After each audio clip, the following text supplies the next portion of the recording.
Back to another threat. That oil slick is getting bigger by the minute with no signs of stopping.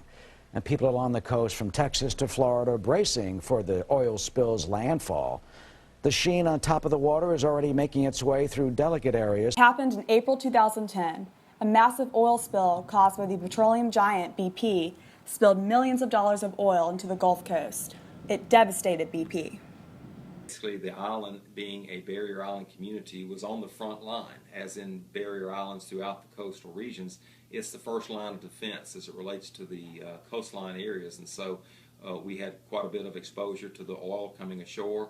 The harm to our community, we're pretty much reliant upon tourism, particularly ecotourism to be exact, and the oil spill essentially put us out of business. When the spill first happened, everything ceased. Tourists left the island, everything stopped until the oil workers got down here. We got some business.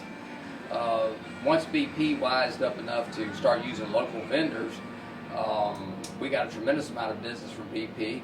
Paid their bills very profitably. It was the most profitable year of business we've ever had. Well, when the oil spill first happened in April, it was really unclear what was going to happen.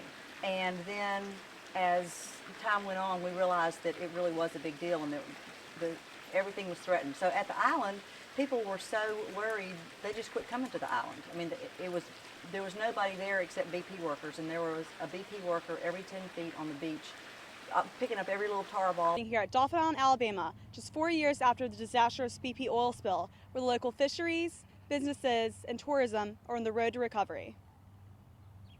Just 4 years later, the Gulf is almost all the way back. Here on Dauphin Island, people have returned to fish, eat at local restaurants, and simply to walk the boardwalk.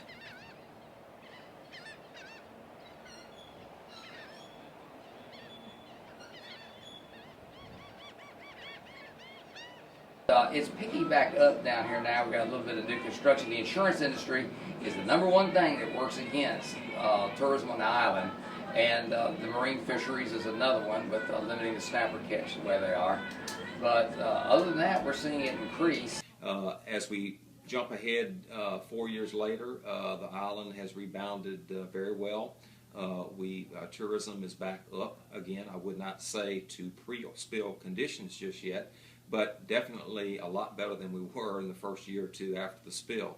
So we're happy to say that things seem to be on the rebound. Reporting from Newswatch, this is Darby Radcliff.